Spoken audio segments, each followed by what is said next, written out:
We are live. Hello and welcome to Moreness-Culture. Good morning, Syl. Yes. Good morning, Beena. Good morning. Good morning. Happy to be here. Brilliant. Brilliant. Brilliant.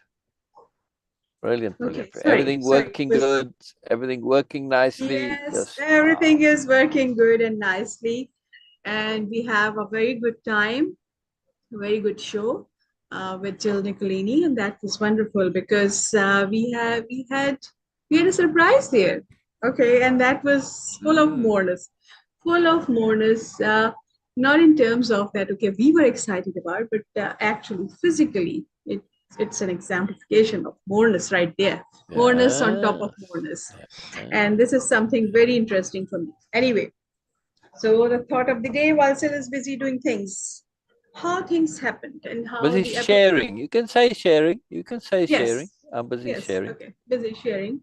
How things works out in our daily life and how the appropriateness can create a magic. Appropriateness is actually the most spiritual idea I have ever encountered in my life. Appropriateness. Okay, it seems like a bit contrary, but for me, this is the most spiritual idea because if you have your intent, very clear intent to be appropriate, you cannot be mean or nasty. You cannot be selfish in regular terms. Correct. You cannot have ego. This is completely impossible. Either you can be appropriate or you can have your ego intact, like, oh yes, this is how I'm going to do that. So this is the most spiritual idea for me, to be appropriate. Of course, it has limitation. That's why appropriateness for me always the impeccability first and then appropriateness, because you have to have this understanding of impeccability first. If you are an impeccable person, or at least like me, you are trying to be impeccable, you are on the path of impeccability, then appropriateness is something that is without any nonsense. Appropriateness is a very, very strong, it can be like a open sword for you. you can do anything with that. Appropriateness, in other words, is a fantastic nonsense eliminating filter. Say it again. Appropriateness is a fantastic nonsense eliminating filter. Yes. Yes. You see what's on the shelf there behind Beena? Yes, that's book 2. Yes. But we go. Oh, carry on about your point. Yes. Carry on about your point about appropriateness. So yes, so the appropriateness with the understanding of impeccability, with impeccability. This is the most spiritual idea. This is the most spiritual way of being, the most spiritual way of living. And that's why I really, because I never get tired of thinking about, always getting something, oh my God, okay, now, yes. Okay, oh my God. So many, oh my God, so many aha moments in my life. And I think about appropriateness. Because you see that, okay, like, we say that the most beautiful, the most purest relationship we have is mother and the child. And our mothers are not appropriate. Nope. Always, they have to be. Nope. They cannot be, of course. I'm not saying that, okay, in just, I'm talking about the idea of mother. Because we love them because they are appropriate. They have to be. They cannot be like, oh no. They have to take care of the child and they have to protect. They have to be appropriate. Of course, this is the ideal situation. I'm not saying all the mothers qualify for that, but the idea of ideal mother is the person who is and who is going to be appropriate. Correct. In all the situations for the child. And this is something we need. Teachers, they have to be appropriate. Otherwise, they cannot do anything. Of course, in your relationship. This is something where people do compromise the appropriateness in relationships. That, okay, yes, I can't be appropriate. If I would be appropriate, then of course the love will go out of that. But actually the romance will go out of the window, not the love. We do have another. again, coming back to the appropriateness. This is Fantastic. something, Absolutely fantastic. I do think on regular basis. Oh, and again, It's a, you know, not again, but just to add to what you're saying. If you are in your life and you're struggling a bit, and you know you want to learn, you know you want to improve yourself, you want to develop, you want to grow, and you just want to live in a way that's better than you've been living. One simple thing to do. One, just one. I'll give you one simple thing to do. It make all the difference in your life. Simply make a habit to ask every now and then, right? Whether it's every hour, every 10 minutes, half a day, twice a day, doesn't matter, right? But at least a few times a day, ask this question. Am I being appropriate? That's it. Just that. Just that. Just that. In that moment, am I being appropriate? Pew, your bubble pops. Whatever bubble nonsense that you're in, bang, it pops. No, I wasn't being appropriate. Yeah, I was getting involved in jealousy. I was getting involved in gossiping or whatever. And what is gossiping really? Think about it. Gossiping is all about making yourself relatively better than others. Is there positive gossip? No, gossip is always negative. It's always pointing about other people's scandalous behavior, their outrageous behavior, their horrible behavior, their nastiness. That's what gossip is. There's never gossip that you say, oh, you know what, Beena? Hey, you know what? Angela was being really profound yesterday. That's not gossip, right? It's not gossip. There's no value to a gossiper to say, oh, somebody was being really special. They were being good. They were being excellent. They were being marvelous. You can't go, oh, did you hear? Did you hear about Angela doing? No. See, did you hear? It's always some scandal, some outrage. What does this do? It says Angela's worse than us, and we are thereby better. Just hierarchy. See? Yes. But when you say, am I being appropriate? Well, Beena and I do this. We share positive because we're in a Moreness-Culture. And we've shifted. We don't get value and pleasure and joy and usefulness from putting other people down. How is this valuable? It's a false idea. You pop that bubble, we get value from sharing the Moreness. So Beena and I will say, oh, did you hear about? We'll point out. Why? Because we learn from it. We grow from it. We're appreciating it. And it's fantastic, you know. I mean, and just appreciation. You don't have to necessarily get any value. I appreciate the trees every day. What do they do for me? What? It literally gives me goosebumps when you say that, oh, it's a superiority paradigm, and then you try to put down and feel good about yourself when you do gossiping. Because this is the most horrible thing. And then I was like, oh my God, okay. Yeah, the gossip, yes, of course, as a practicing Muslim, this is the most horrible sin, okay, according to Islamic ideology. And I do have understanding of it. But this idea of like, okay, I'm doing this just because I want to feel superior. It gives me goosebumps, like, oh my God. The sad part is that people don't realize this, Beena. They're not aware that when they're gossiping, they are looking to be superior and push others down. They do it because, well, that's what you do. And yes, there's a hidden pleasure. They know it's not quite right because nobody acknowledges that they gossip, but yet they gossip anyway. Yeah. So they don't even know what they're doing. Yes. And that's the thing, you know, this is one of the most profound things that we go through, and we just simply don't think about things. We just don't think about it. But the moment you think about it even a little bit, oh my goodness, oh wow. And that question, am I being appropriate? Immediately you are now actually starting to pay some attention to what it is you're doing. You're not just going through life mindlessly without thinking, right, Beena? You know what? It is hitting me really, really hard because yes, for me the gossiping is it's a negative thing. But never think of it as a superiority paradigm or desperation of being superior. It is more than just a superiority paradigm. It's a desperateness to feel superior, because you are choosing some nasty, mean way to feel superior, even if it is not going to prove to anyone, but still you want to do that. And that is something like really, I'm like, oh my God, I don't want to be there. This is hitting me really, really hard. Okay. So I hope that you have shared on IG also.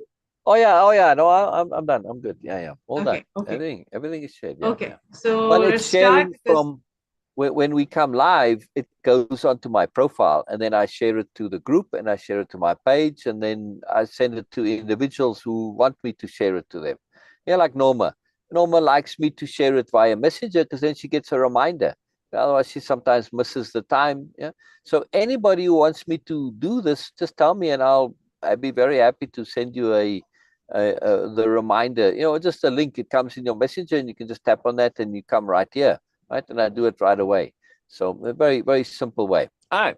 Now, sorry, you were going to say, Beena? Sorry. I want to share what we were. Where did you go, Beena? Beena? Beena, where did you go? What happened to Beena? I hear you there, Beena. I don't know where you are. Beena? Wow, Beena was there. I hope she's not busy dropping. I heard background sounds, Beena, and you're not muted, so I don't know what happened. Sorry, I was busy on IG. I was just sharing video, and I didn't hear anything from you. I was saying Beena. Anyway. No, I didn't hear anything from you. So yes, Oh, I that's right. wanted you to. You were saying something, and then I jumped in there a second. No. It was all just continuation of appropriateness, and then get into the idea of like, okay, gossip, and then of course it all connects with the deliberate living. That if you choose to be in any interaction, even the briefest one, if you choose to interact with being deliberate, and of course with the clarity of intent, that why I'm doing this, how I'm doing, what I'm doing, then you cannot get involved into any gossip. Because again, and then you mentioned that aspiration of being superior to feeling superior. Of course, it's an illusion, but we just want to actually con ourselves by putting some negative things out from others for others. We want to feel superior. It's not going to be, of course, happen outside world, just inside. And look how desperate a person would be when they try to just feel good in comparison. Right. And think of what it does to you when you finally realize that you are feeling good because you are being negative and you're you're doing something horrible to someone. When you're gossiping, you're putting out there, you're paying attention to, you're sharing something negative about somebody else. So you're feeling good by being negative towards somebody else. When you become aware of this, you say, oh my God, I'm an evil person. Because isn't that what evil is? Taking joy in being destructive and negative. See? So your own conscience, your own heart, you're doing yourself harm in the most profound way. Very, very, very, very, very, very dangerous thing to do. Very horrible thing to do to yourself, never mind to others. All right, shifting gears. We did the show with Jill, on the big podcast, the second biggest podcast network, PBN group, and all this stuff, right? PBN network, very big deal, right? Anyway, so we did that, and I shared something there, and I want to share that here and share something else that I didn't share there, Beena, because I didn't have access to it just yet. I just got access to it now. Oh yeah. So what happened is on Sunday, which was my birthday, and I also want to say to all the people who wished me happy birthday and are still wishing me happy birthday, thank you very much. It's just a tremendous thing for me. It's a big deal, and I really appreciate the support, the collectivity. It matters. It makes a difference. So I'm very appreciative of it. And I made a post there that says this, but in case you didn't see it, I just want to share it again. Now, since Sunday was my birthday, I also got a birthday present. Well, I did. It just happened, and it just came, and this is what came on Sunday, right? In the mail, in the package delivered, right? Isn't that amazing, Beena, that it came on Sunday, right? My birthday present. And what is this? This is the next book. This is my next book that I'm publishing, right? I have lots of books that I've written. I'm now starting to publish them. I did things in a bit of a reverse order. So this is Ask Biala, book 1, right? And it's book 3 of the realism series, right? And I got 3 of them, and you see it's the proof copy. It's not for sale because it's only going to be released on December 3rd. You can pre-order it right now. You can go to Amazon and look up Ask Biala or Syl Sabastian, and you'll see the pre-order there. Like your little emoticon. Oh, brilliant, Beena. Brilliant, brilliant, brilliant. Yes. Right. And so this is very exciting. So we shared all of this. And before I share more, I want to just show something here in the book itself, right? And just look at that, right? Pictures in the book. Yeah. Now I can't flip through it, unfortunately. Well, no, but you can. Oh yes, oh yes. But they just go very quickly. So yes. Yeah. All right, so you get the idea. Moreness on top of Moreness. I think if I remember correctly, I think there are 75 paintings in the book. Wow. Yeah, it's a lot. It's a lot. And those took I was saying to Jill, to make them, I made all these paintings. It took more time than to write the book, by the way. So a very big deal. All right, now, this is very exciting, though. You know, what was really a birthday present for me is that when I spoke to the publishers, I'd originally said to only include the images in the ebook, and then we'll do a special, like a coffee table book with the images in them. But they must have gotten it mixed up, but they included it in the regular paperback. And typically that's going to be way too expensive, but this worked out okay. So I don't know if something changed with the color printing or whatever, but this is going to be able to sell at the regular price, you know, maybe a little more, but not significantly more. So this is very exciting. So that was a bonus to see the pictures in the actual book like that. It's quite exciting. All right, now let's share the other exciting thing that came just today. Just lots of fun and excitement stuff, right, Beena? And this, my publicist, Catherine, who shared with us yesterday, you know, promotional copy. She did a fantastic job. It was just so cool. It's really excellent. And she's been saying, oh, I need this. And I'm about to share what Catherine has been pressuring me for. I need this. And I'm about to share what Catherine has been. My screen just went black, so we just have to be patient for a second till it comes back. I hope my computer doesn't reboot. Pressuring. There we go. Beena, you see the screen? I'm about to share what Catherine has been. My screen just went black, so we just have to be patient. Yes, it is. Yes, I can see. Comes back. I hope my computer doesn't. You're seeing where it says pre-order from Amazon. You see that? Exactly. Yes. There we go. Beena, all right, here we go. And you got to listen as well a little bit. Beena, so we just have to be patient. Yes, it is. Here we go. Yes, I can see. Comes back. I hope my okay. You're seeing where it says pre-order from Amazon. You see that? Exactly. Yes. There we go. Beena, all right, there we go. And you got to listen as well a little bit. That's it. Yes, it is. Okay, here we go. Yes. Very quick. 11 seconds. Okay. Trying where it says pre-order from Amazon. There's another one coming. Exactly. Yes. Did you like that, Beena? I'll play it again. It's so quick. Are you ready? You got to listen, Beena. That's it. Yes, it is. Okay, here we go. Yes. Very Beena, 11 seconds. Okay. Trying where it says pre-order from Amazon. There's another one coming. Yes. Did you like that, Beena? I'll play it again. It's so quick. Are you ready? You got to listen, Beena.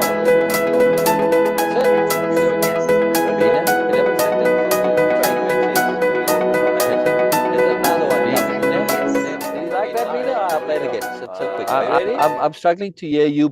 You muted. So I'm not getting feedback from you, Beena. Don't mute. No, because it was continuously looping the same thing. I was saying yes, and you were playing it again and again. And I was hearing I only played it twice. I only played it twice. No, three, four sounds repeating continuously. You know, I think it's IG sound. No, somewhere I'm hearing sound and I don't mean to. Yes, okay. And it was very loud for me. So I muted myself. Oh, okay. All right. Let me do that again then, because it was sorry. Hang on.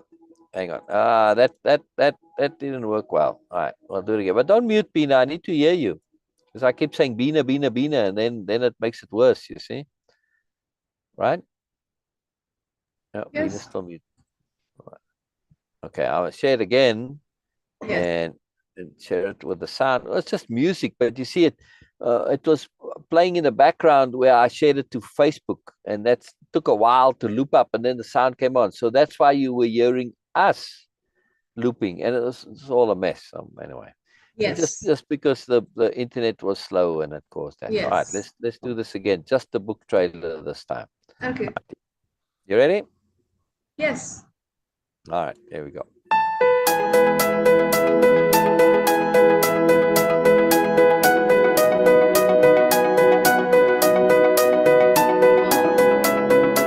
That's it. See, very quick. That's perfect. I'll play it again.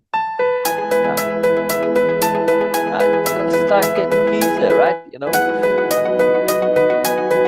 And it's not obviously wherever this is put, like on the special page that we made, Nobelia.org/askBellaBooks. That's, you know, the publicist is making this page and they're working on it. And so I think that you can share this in the Sassy and of course on your timeline also. It's still not very clearly playing. Definitely I'll share it. Yes. But what I was going to say is it's going to be on that page, and then, you know, when I share it too on my page and in Sassy and on my profile, I'll put the pre-order link right there in the top, right, so that you can see it. So yeah, you'll be seeing lots of this as time goes on, especially when we get closer to the publication, right? So Sher says cool. So thank you, Sher. Thank you. I'm glad you got to see it, Sher. I'm glad you got to see it. You know, book trailers, they are kind of a big thing now. This is a very simple one. They are making another one, but you know, they make them like movie trailers sometimes, you know, and yeah, so it's become a thing. It's become a thing. It's kind of a big deal. All right, let's get back onto our topic and let's continue with our reading. I'm just looking at IG to see if anybody joined. I'm glad you're here, Sher. I'm glad you're here. Thank you. I'm glad you like that too. So yeah, it's very cool to see the books, and you know, the books have the images in them and all that. You know, I put a lot of work. Oh yeah, the book trailers are very cool. They're very cool. And you know, with the tools available, when I first started this and when I published the first book, which is what year are we in now? 2024. It's almost 10 years ago now when I started with that. Yeah.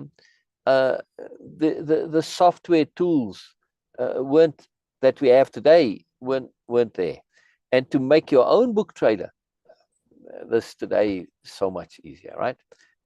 Just using the software to do it, so much easier. So many tools. So it's something that, you know, if you can't afford to pay somebody to do it, make your own. You'll be surprised what you can do with some time and energy, right?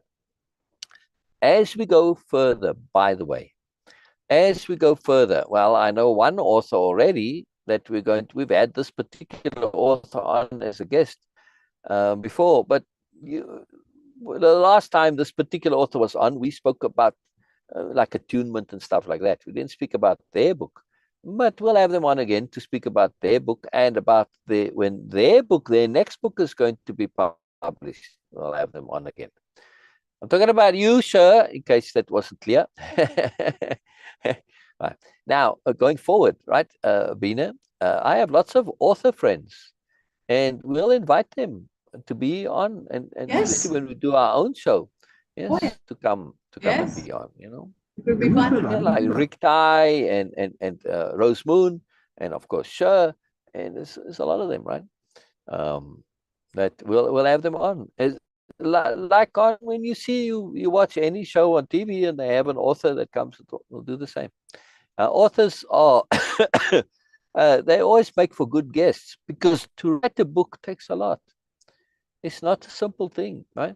And whenever you've written a book, you've paid deep attention. You've paid a profound moreness attention, and that means that you have more to share, right? Right, Beena? Oh, excuse me. Sure says. Yes. Let's see. What is that? Are they all the same? 3 laughy faces. All right. Very cool. All right. Let's continue with Carlos. So yeah, I'm very excited about the book. Very happy, and you know, this with the art in it. I never seen a paperback that has art like that, at least not color, always black and white. Never seen it with color. Maybe one illustration with color, yes, but not with, with a whole book is color illustrated. And the pictures, oh, by the way, it's not easy for me to show because, we'll have to read some of it. And we'll save that for another time when we do a show about the Ask BL book, which we'll do come closer to publication, which is on the launch date. Official launch date is December the 3rd, right? So put that in your calendar, by the way. Closer to the time, we'll do more. We're just getting started on this now. I mean, it's still early days. Although, what are we in? Halfway through September now. So we've got till October and November. So it's like 2.5 months. So it's actually, December 3rd is not very far away. It's 2.5 months away. So it's not very far. Anyway, we'll certainly do more and get more into it, share more and all this, right? And we'll get anybody interested in it, we'll talk about the book, share it, and then you can sign up for the mailing list and all of that stuff, right? I mean, that you can even do now already. Actually, when you sign up for the Ask BL mailing list, you'll also sign up for the Nobelia.org mailing list, because it's all connected, right? And then you'll get in your email everything that we post, all the updates, what's happening, and of course all the content, like this. So there's a lot. The Nobelia.org mailing list has tons of value to it. Right? All right, exciting. Let's continue with our reading, right, Beena? What happened to your camera? Did it break? No, I'm eating. Oh, brilliant. Oh, brilliant. I love it. I love multitasking. I absolutely love multitasking. I am the one who never liked it, but okay, I'm doing it. Oh, I know, Beena. But we do as appropriate. We do as appropriate. This is it, and this is a very magical, appropriate usage of time and energy. Yes. How are you, Sher? By the way, how are you? Beena and I were talking about you yesterday. What were we talking about, Beena? Were we gossiping about Sher? Yes, and for that, Sher has to come, and then we were doing Moreness gossiping, Nobelia.org gossiping, which is sharing positive things. And Syl, you have to read while I'm eating. Yes, correct. All right, so we're on this section here, which it's a short section, but boy, is it packed with things that we had to give more on, right? And it's all about, Carlos is sharing all the criteria that make up for being a person of knowledge. And I changed this from man of knowledge to person. Sorry, this man of knowledge thing, yes, it came about. Carlos heard Don Juan talking about it because he's talking to Carlos. And the two of them are men. So, and Don Juan explained this later on. He said, the only reason I say man is because you're a man. But for me, if you're going to put it in a book, no, sorry, person of knowledge, or find some other term, right? So we want to get past of this. So I read it as person of knowledge because it's part of our moreness ethics.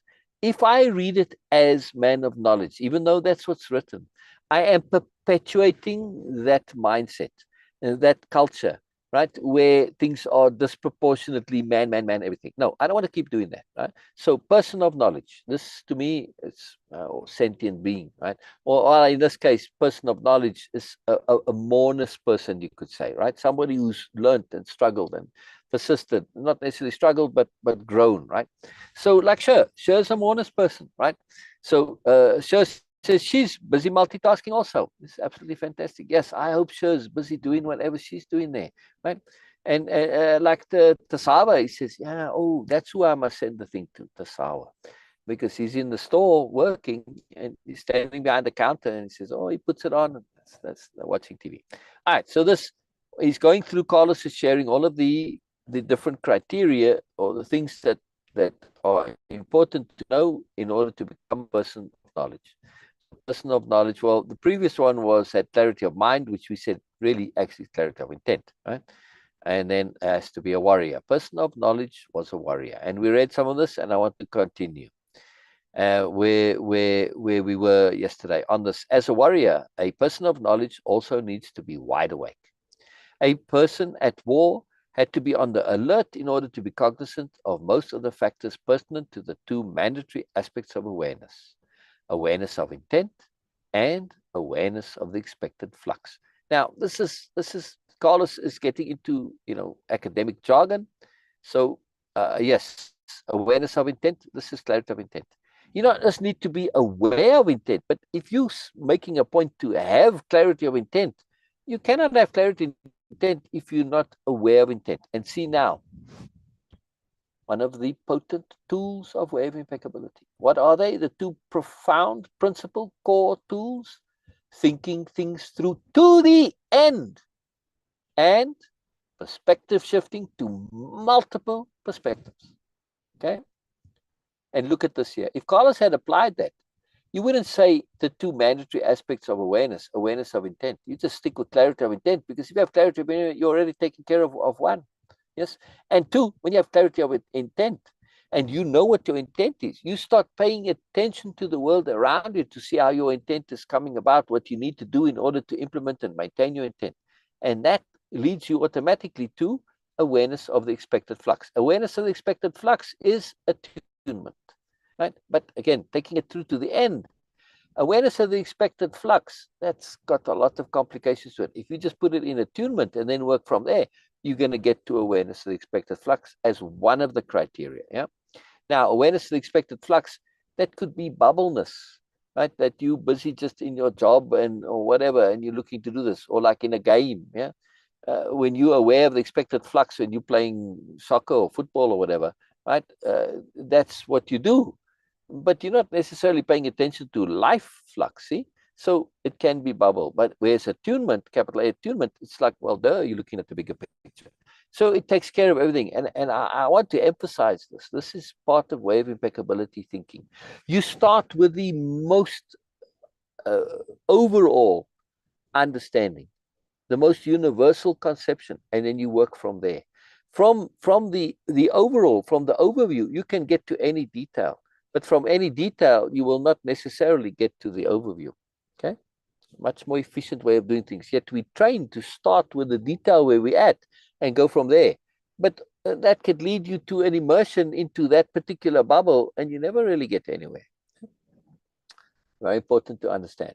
He carries on to say, awareness of intent was the act of being cognizant of the factors involved in the relationship between the specific purpose of any obligatory act and one's own specific purpose for acting. Ugh, academic language. Is it just me, or does that sentence just not go inside you? Just not mean anything whatsoever? Jill says, as I work, I listen. This process tends to soak.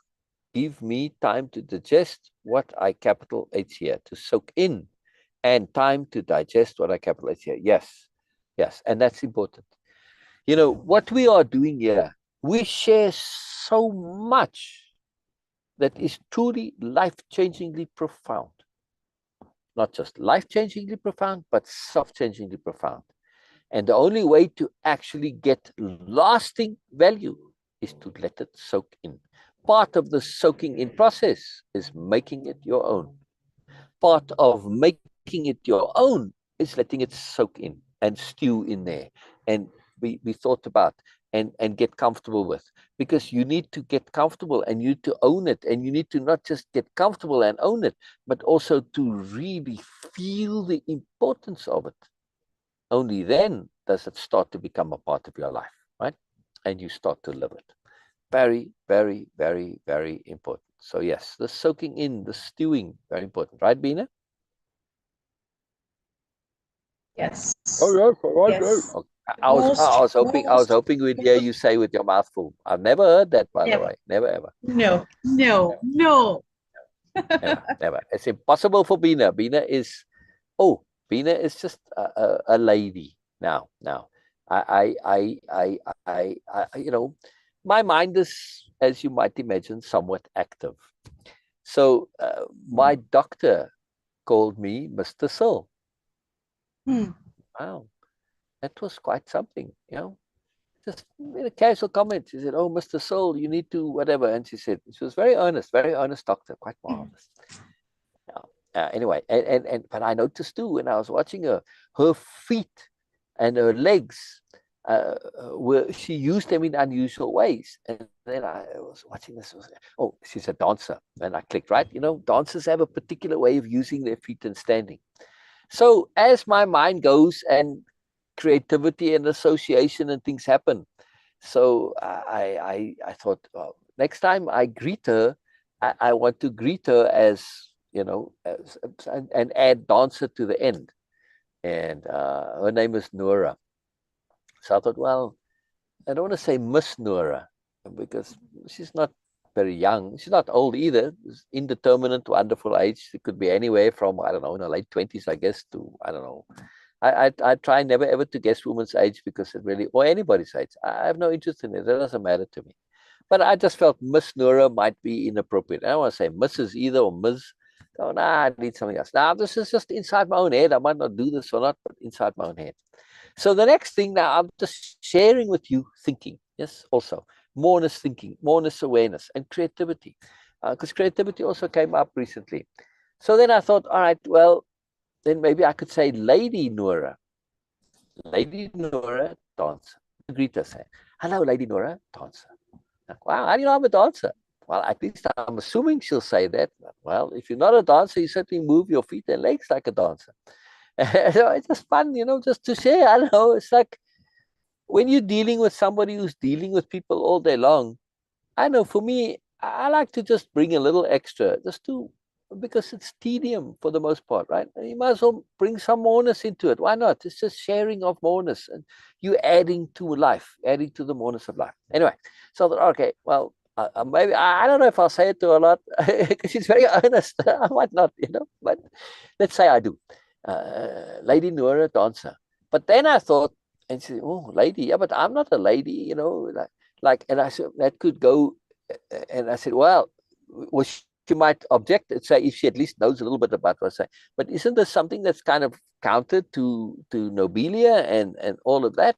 That where it's like, titles and hereditary and all that. So, oh, no, not lady in that sense.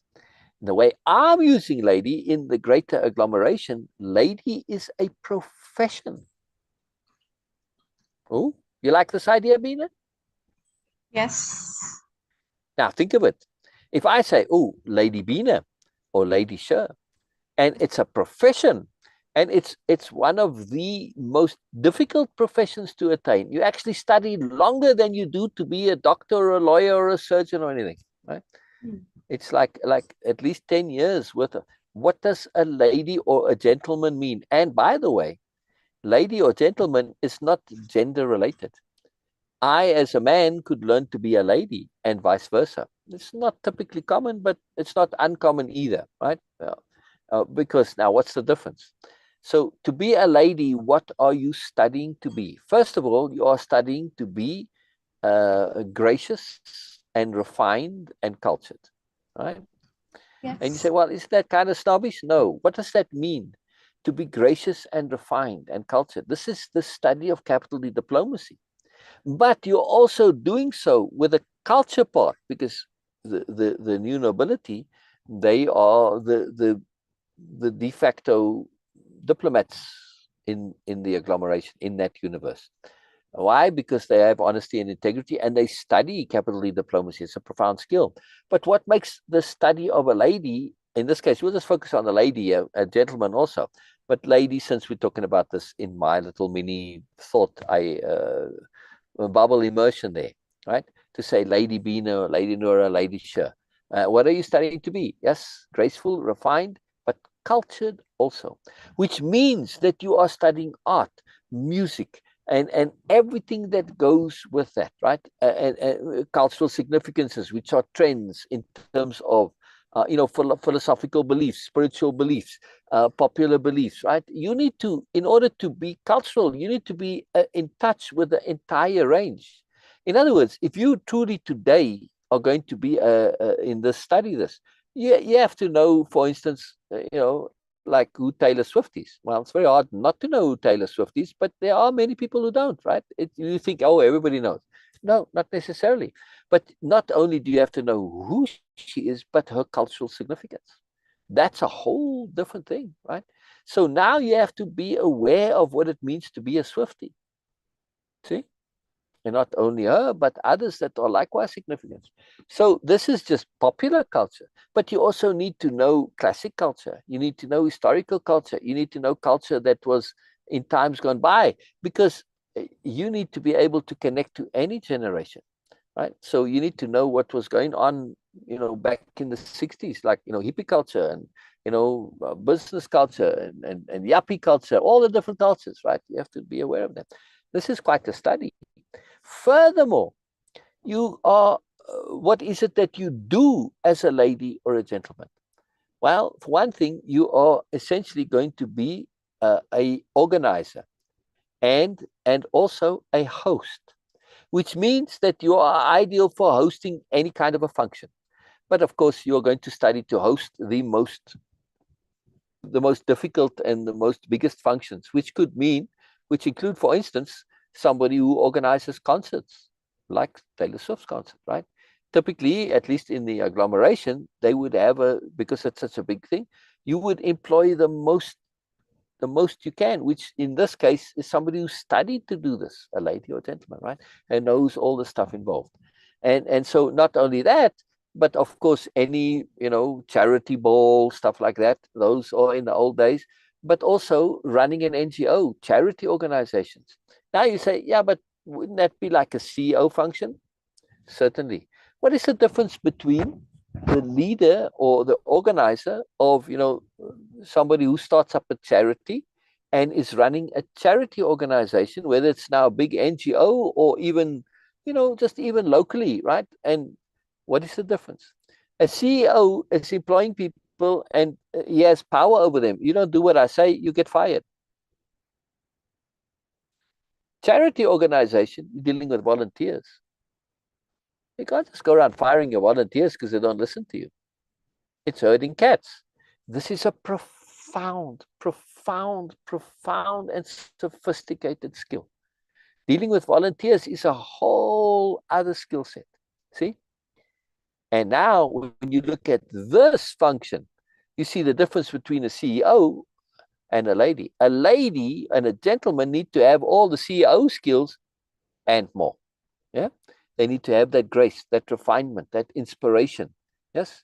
And also, since you don't have typically when you're doing charity, you don't have a budget like, in a company, you have shareholders and you invest and you have an advertising and a promotion budget and you have a research budget and all this. No, in charity, you're working with the minimum. So you need to have creativity. You need to have connectivity. Yeah. So see, more skills involved. So when we think of this now, right, when I take it and I'm going all the way to the end, when I say, like in the Nobelia world, and they'll come later in later books when we go off Nobelia, and we'll get to hear about this, because actually it's, Biela never mentions this, but it's one of the surprises that will come up to say, well, you know what, actually I can be called Lady Biela, because I did study this, right? Now, she studied it on her own, but she does qualify, right? And she just did it in little bits. She didn't go to the official, like, to a university, like typically they're spread out over a much longer period of time, but nonetheless, right, she did study this. And this is a big deal. It's a very big deal, this, to understand. And when you think of lady in this sense, doesn't the title make absolutely sense? It's lady now is the same as saying doctor. Yes? Yes. What do you think, Beena? Yes. Isn't that something? Isn't that something? Do you like this idea, Beena? Oh, yes. Yeah. Oh, yes. Yeah. Yeah. Sure. What about you? Do you like this idea too? I hope that, because she's also, at least I can see that she is in refinement. I just call it refinement. Correct. Of course, it is not gender specific at all. Right. But yes. But if we think about it, we say, wow, all the things that you mentioned, like, sure, I'm sure she will say, well, I've got a long way to go still, Yes, there's a lot of, you have gone a long way, but that doesn't mean that you can fulfill this function. There's more to study, more to learn. And yes, of course, And that's what makes it so marvelous. Sure says yes. Wonderful, wonderful. So yes, it's if that is what you wish to do and wish to be, it's a very profound thing. And you can, ladies and gentlemen, they find employment in a wide range of fields. All right. So now, what's the difference between a lady and a gentleman? And actually, I haven't yet found a term that would be gender neutral, but I will. It's interesting. Women studied to be ladies in the past, but I like seeking refinement of my character and grace. Precisely. So yes, you had finishing schools. And typically these were only for girls, not for men, which is quite fascinating. And when you see the end result of those finishing schools, there is a difference. There is a refinement and a grace that's there. Yeah. Now, the original intent of those finishing schools was very misogynistic and very, very sexist. But as they got refined, they really do make a difference, right? As opposed to going to ordinary school. Now, this idea that I have is taking this to its ultimate maximum, where, of course, many ladies and gentlemen find employment as CEOs of companies, especially and particularly B corporations, which a B corporation it exists today, right? It's a benefit corporation. You can have a C Corp, there's a B Corp, there's A Corps, I think, too. But a B Corp, it says in your corporation's mandate, your statement that you are saying this is what we do, there is some your mandate isn't only to make money, but to do something positive, something beneficial, something charitable, some moreness, in other words. And it's a very, very big deal. It changes a lot. It's exceedingly significant. But that's another story for another time.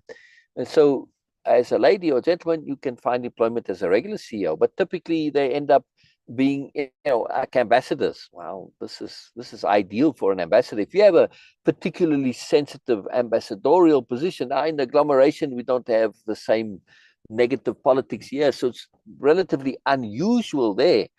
But it could be where you get a new planet that wants to potentially join, or they don't even want to join the agglomeration. They're just kind of hostile, negative, primitive, maybe. Now you need the utmost refinement. Okay, there you go. But still, that's just one of the few things that you can do. Yeah. But I mean, the whole world is open to you. Anytime you need moreness, there you go. From an organizational, functional point of view, getting people together, yeah, as a position of employment, right? So very profound thing, very profound thing. All those skills that many people do, but never get recognized. So very fun. And I, like I said, I will give some thought to a gender neutral title. But at least so far in my thinking, there is a difference between the masculine and the feminine version, and you can do either. It doesn't matter your gender. So what would the feminine version be relative to the masculine? Let's just start there.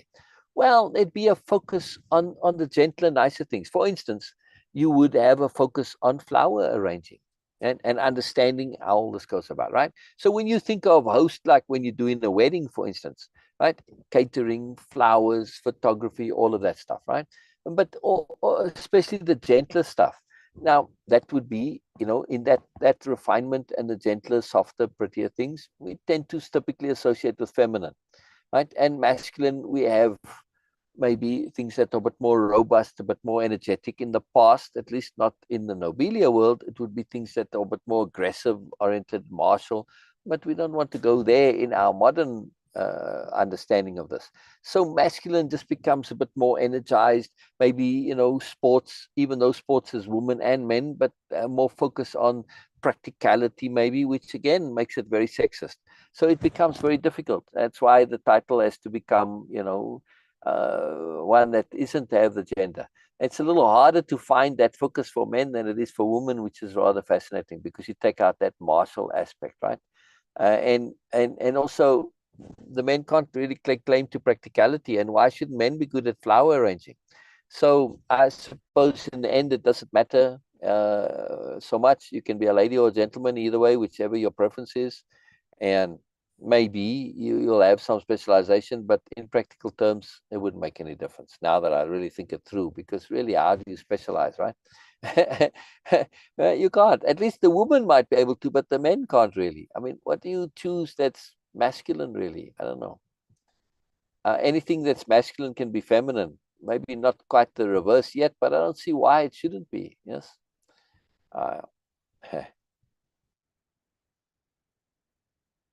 Correct, sure.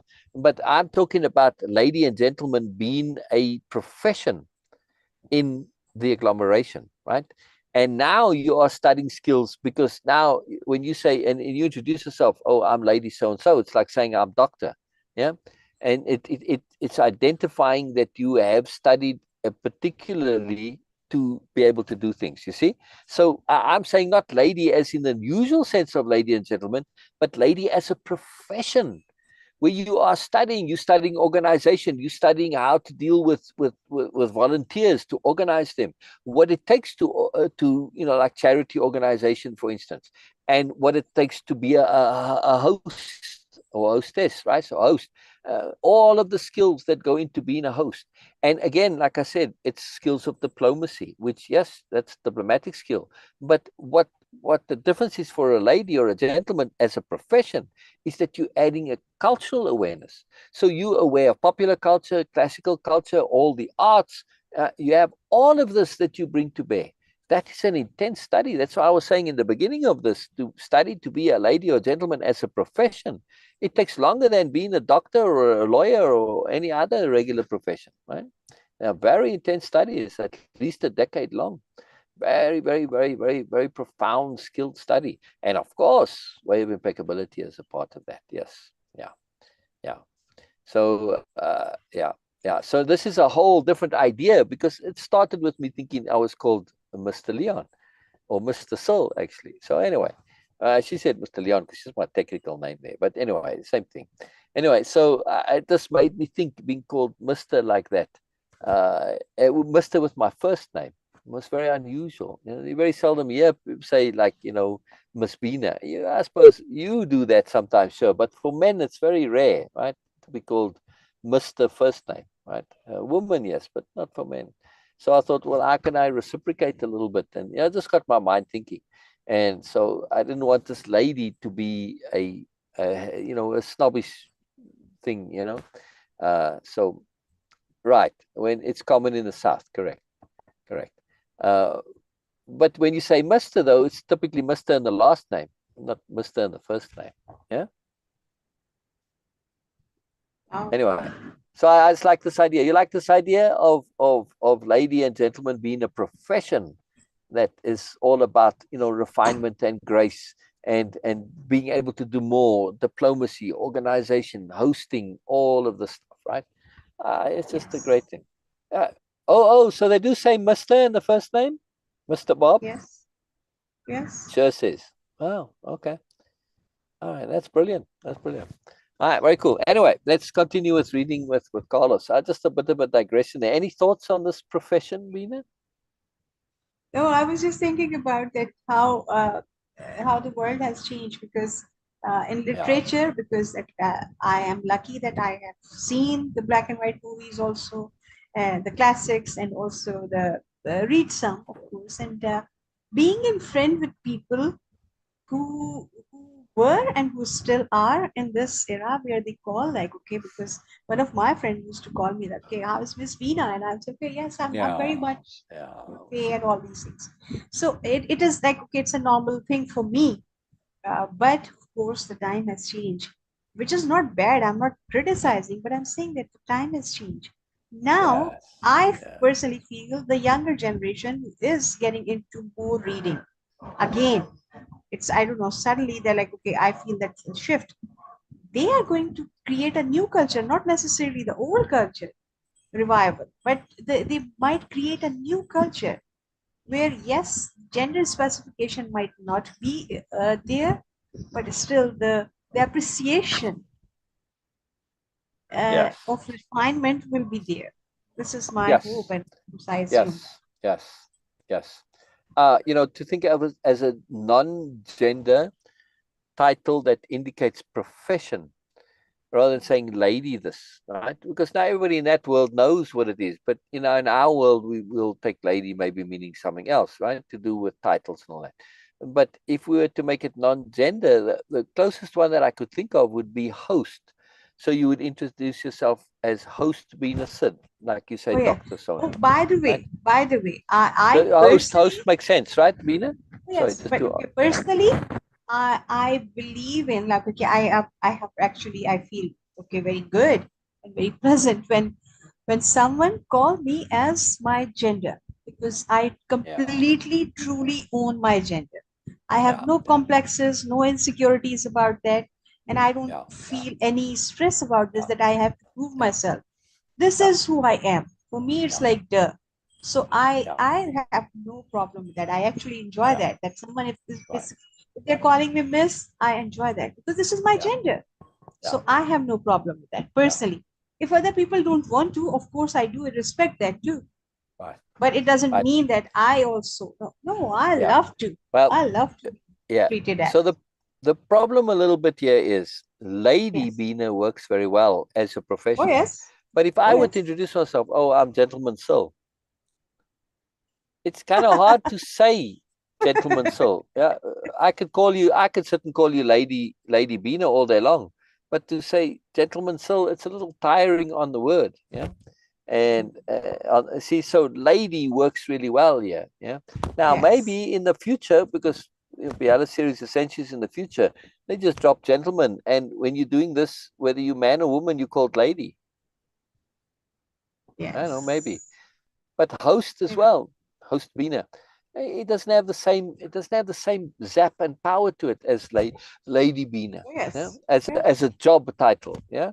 So when somebody's a lady, you know what they are, you know what they do. There's a deep moreness to it, right? Whereas host doesn't quite have that same punch to it, and neither does gentleman, right? Yes. So it starts off that this was the intent, and you can choose what to call yourself. You can choose to be called host, gentleman, lady. Right? Either way, when you graduate, your certificate gives you the legal right to do that, right? Because you can't go around calling yourself a doctor if you're not a doctor. Right? It's actually legal, right? Which is rather interesting. And I think most people will just, man or woman, will choose to, or any other gender, right, will choose to pick lady because it's just easier on the tongue. So very interesting, yeah. and it'd be quite interesting too, I think, just from a overall sexism point of view, to break the hold of this division of it in a negative way. Yes, I understand Beena celebrating the positivity of it, absolutely. But I feel culturally, if we get used to, and you see on TV, and we've got lady so-and-so coming, and you've seen it many times that the lady can be a man, a woman, or any other gender, right? And because there are other races involved too, like, I mean, completely like alien races too. You don't know what their gender is sometimes because they don't have binary genders. Some of them have multiple different genders, right? And so you have no idea. And so lady becomes synonymous with this job description, not with the term lady that we have now, right? And it just takes a generation or two, and the association changes it entirely. And I think that's a really great thing, right? So when you think lady, you don't think female, you think profession. I love this idea. I love this idea. That's very cool. Sher says, I'm quite accustomed to hearing Miss Sher, even though I'm older. Yes, I've seen that, and I'm familiar with this myself. I just haven't seen it so much with the men, you know, Mr. Bob, Mr. Joe. A little bit, but not as common. Yeah. And Sher says that is there where she is. She does have it. I don't know how common, but yeah. Anyway, I like this idea very much, right? And where you're evaluating somebody based on their personness, on their sentience, not on their gender. And your gender emphasis, this is personal. I know men that have very feminine qualities and they like to emphasize that. And I know women who have very masculine qualities and they like to emphasize that. Great. I'm happy with that. You know, it doesn't matter to me one way or the other. It's your personal choice. Yeah, Beena? Absolutely. Absolutely. It's a personal choice. It has to be, of course. And of course, as you were saying, the masculine and the feminine energy, it is not actually gender specific. What I was saying, okay, it was about myself. Exactly. Yes, Right, as right. a gender, I own and I love being a woman. I really feel I I was enjoy that. elaborating on that. Yes, but the masculine, the feminine side, of course, I do have a masculine side, and if it would not be, then how can we be appropriate? This is necessary. Has to be. Exactly. Yes. I want to say hello to Miss Samantha. Oh yes. Hello, Miss Samantha. That's we in that vibe now. So this would be good. This would be good. You know, I just like the idea though of being a profession that is geared around what, like, okay, when we think of it, hosting is a very big part of this profession. But when you have those hosting skills, many of that overlaps, for instance, like organizing charities or running big charities. But when you put them all together and you add that cultural element, which now brings, art, literature, philosophy, music, all of it into a play as well, and all of the other parts, when we think of art, we don't necessarily think of flowers, and gardening, but this is a profound part of all of this, right? You don't have to go and be a gardener, but landscape, a beautiful arranging of it, right? Style, in other words, right?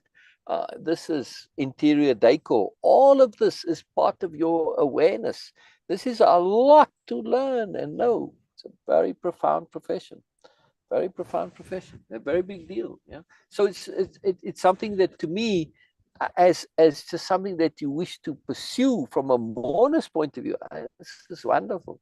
Many people do, but they're learning it here, there, and everywhere. It's somewhat haphazard, right? As opposed to going and specifically studying that. Maybe there is that I'm not aware of, but I don't think to that degree. So that seems very cool to me. Very cool to me, especially when you're adding in not just the culture, but the diplomacy and the grace and the refinement, all that. It's special. It's special. Anyway, hello, Miss Samantha. Nice to see you back again. Samantha has joined us a few times before, and we love to see you repeat things. And Samantha, anytime, ask, share, comment. We'd love to hear from you. Doesn't matter what. Even if you just give us a thumbs up or a hello or a wave, any comment from you makes a very big difference to us. Yeah. So please, we'd love to hear from you, Samantha. We'd love to hear. And anything, ask whatever you like. It doesn't have to be connected to what we say. Whatever's in your heart, whatever you're thinking of, whatever on your mind, share it. Just ask. I can always ignore it. I won't, but I can always. Yeah. All right, let's continue with man of knowledge, right? Awareness of intent was the act of being cognizant of the factors involved in the relationship between the specific purpose of any obligatory act and one's own specific purpose for acting, right? Now, in Way of Impeccability, what is that big question we ask when it comes to intent? What is the intent here?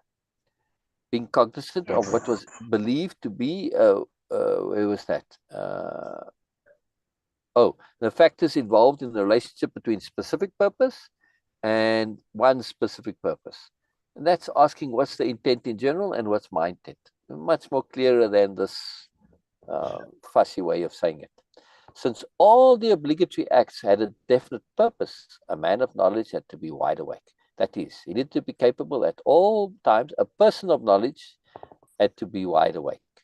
That is, they needed to be capable at all times of matching the definite purpose of every obligatory act with a definite reason that they had in mind for desiring to act. Again, to simplify it, Carlos, clarity of intent. Very simple. A person of knowledge, by being aware of that relationship, was also capable of being cognizant of what was believed to be the expected flux, attunement. What I have called here the awareness of the expected flux referred to the certainty that one was capable of detecting at all times the important variables involved in the relationship between the specific purpose of every act and one's specific reason for acting. Holy moly, man. Beena, doesn't this just make you tired listening to this wording? Yeah, right? In other words, if you're paying attention to attunement and you have clarity of intent, you are going to see the connection between what happens around you in the world and the flow of the world itself and your intent. Because this is where your intention is. Your attention is on yours, your clarity of intent and attunement. Obviously, the two are going to merge. And you see how one is supporting or not the other. And you act appropriately. You act in attunement in order to further your intent. Yes. Furthermore, you are paying attention to the intent of the universe.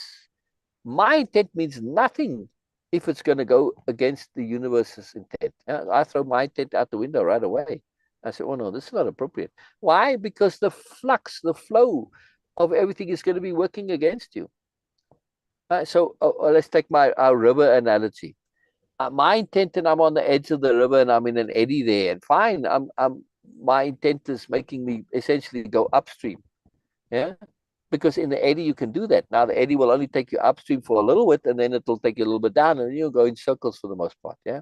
But you might not even be aware of which way the greater current is going, because you're just so focused on your intent, that little eddy intent. But the moment you start connecting to the greater flow, you say, oh, my intent is just taking me in circles here, and I thought I was going, well, actually, I'm going the wrong way.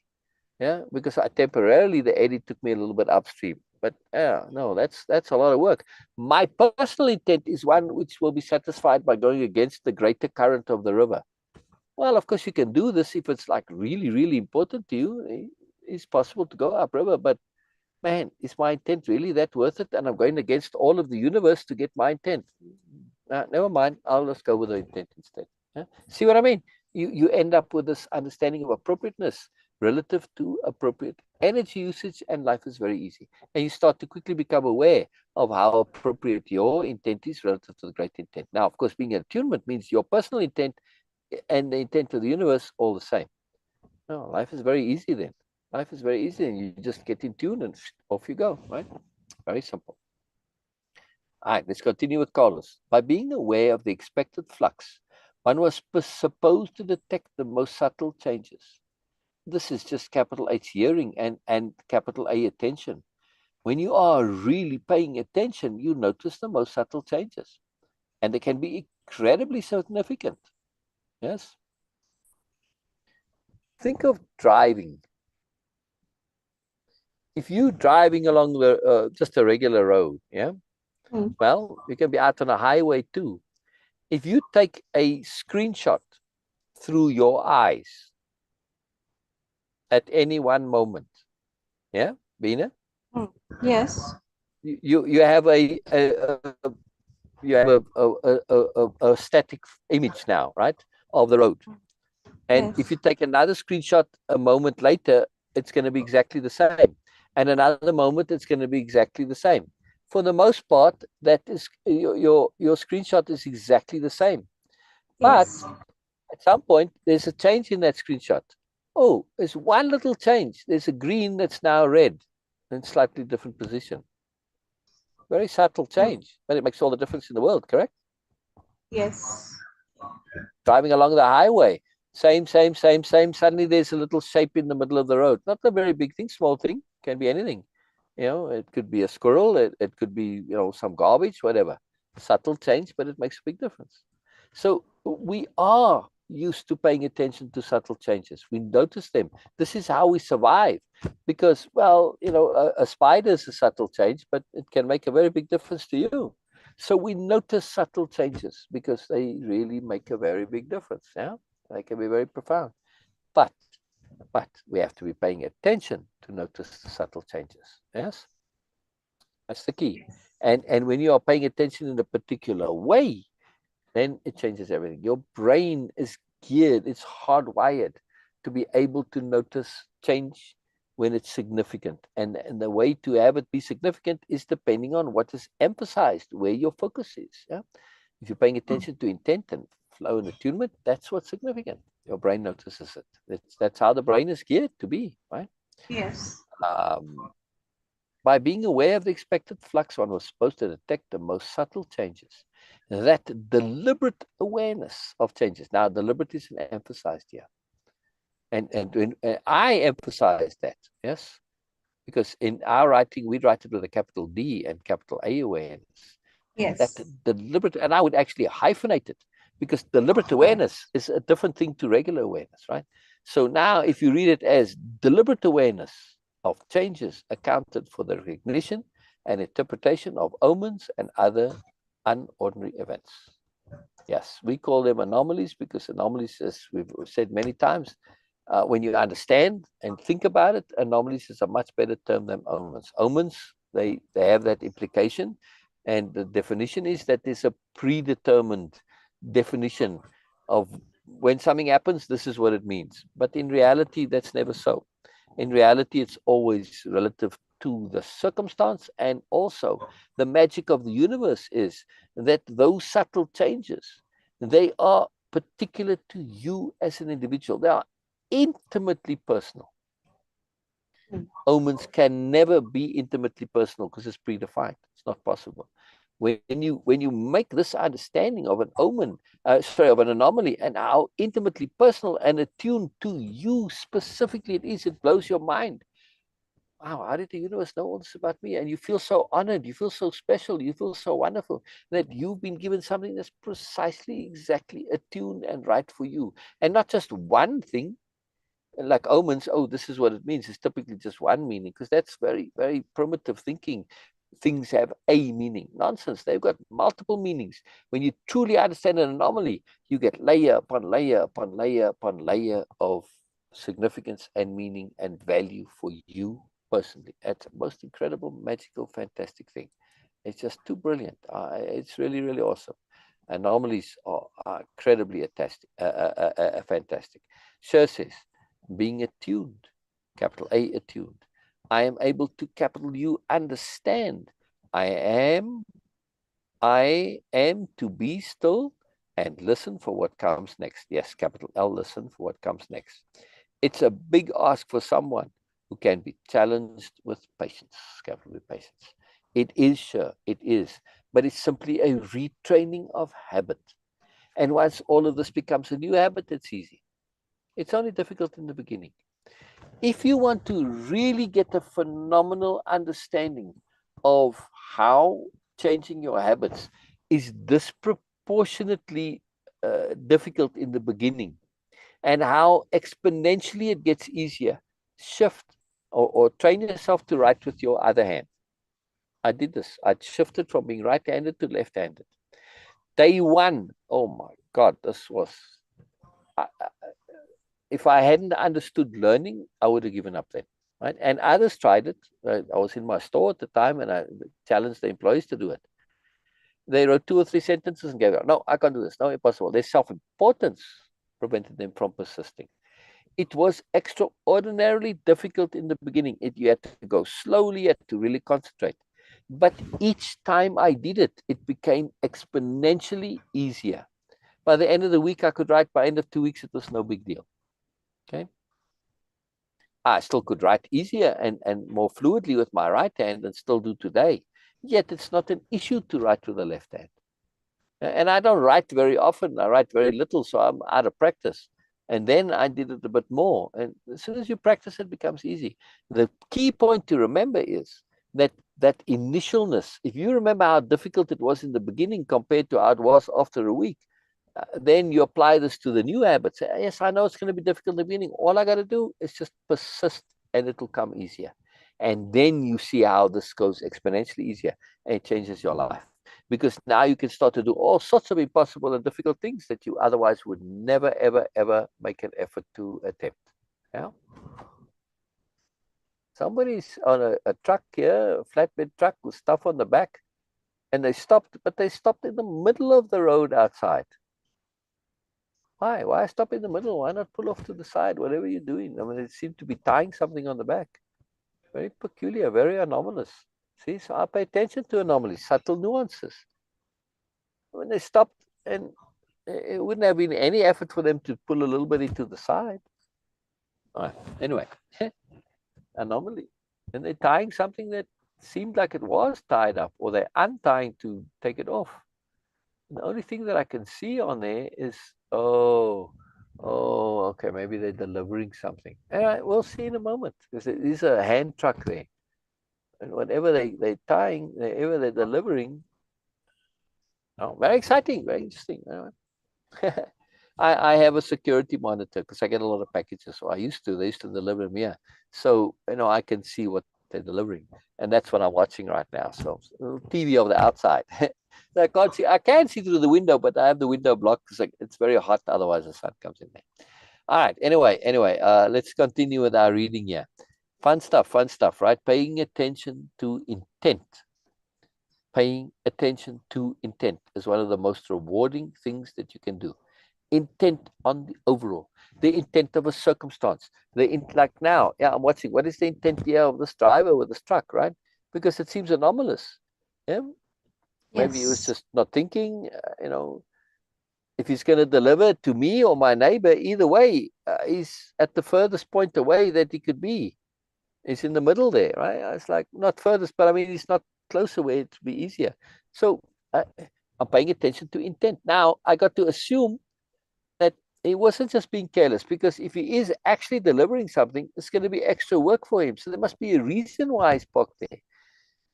Maybe he was just fixing it was loose and he heard it rattle a little bit because there's a little minor speed bump and he didn't want to come too close. He didn't want to be rude and get in people's space. And it's not high traffic here. I mean, it's a private, we're all in the park over here.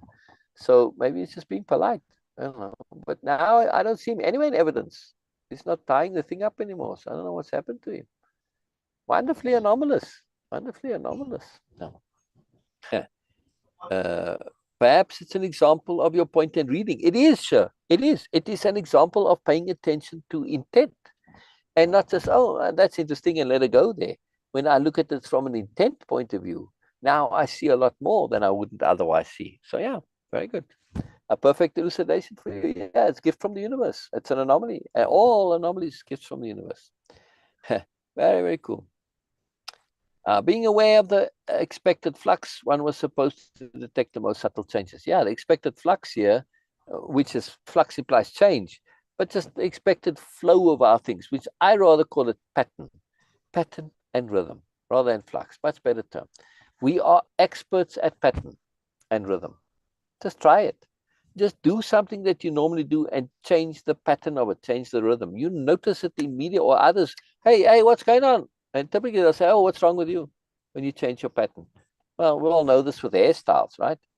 You go and change your hairstyle in some dramatic way or dress in a very different way. But, oh, what's going on with you? And they'll even say, what's wrong with you when you make a change like that? I find this too incredible. Yeah. I mean, what's going on with you? By implication that nothing. I just, for the hell of it, thought I'd change. But people expect pattern and they notice a break in pattern. And a break in pattern and rhythm is typically discordant, like it is in music. You break the rhythm, yeah, you bump the record player and it goes, all right, and we don't have that today so much anymore. Well, it's making a comeback. But when we notice these breaks in patterns, we are skilled at it like we won't believe. We just have to do it more deliberately, right?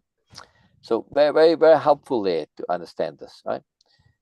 Subtle changes, very important. That deliberate awareness of changes accounted for the recognition and interpretation of omens and other unordinary events. Yes, but not paying attention to unordinary events. Yeah, your life is going to change dramatically. The last aspect of the idea of a warrior's behavior was the need for self-confidence. Now, before I go into the self-confidence, the last little paragraph. As a warrior, literally, right, especially in hand-to-hand combat, yeah, swords or knives, or you need to be exquisitely aware of subtle changes, and your life depends on it. Yeah, in today's thing with guns and that, you can't really see where the bullets are shooting, so a lot of luck involved. Yes, you can take cover and all that, but bombs dropping in from very little you can do. But when you're on a battlefield, you can pay attention, and you can pay attention to intent as well. You see when somebody's coming for you. You can see there's an intent that we are all intimately familiar with. Yeah. By the way, we can use that to our advantage. I worked on a stud farm. No, I was not the stud. I worked on a stud farm. Not that kind of stud farm, breeding horses. All right, I'm having a bit of fun here. Anyway, and we had to catch the foals and bring them in. Now, foals, like any teenagers, when they're very young, then they kind of shy and they timid and they hang out with the mothers. But at some point, they get to be, I don't know what the age would be, like like young children when they start to run away and let's go to bed, right? Well, in horses, it's the same thing. Yeah. And so now you have to catch them. So I use the skill of the intent of coming to get you. Yeah. If you think of it, and you can go and practice this yourself and try it out, right? If you have animals, right, and you walk towards them, they see you coming and they move away. But take the group of animals and aim your intent as if you're going to walk by them. Like cows and sheep, they won't let you come close. But if you walk towards them, they will start moving away from you long before you get to them. But if you aim yourself, like, let's say the group is where my head is, right? And I'm aiming here.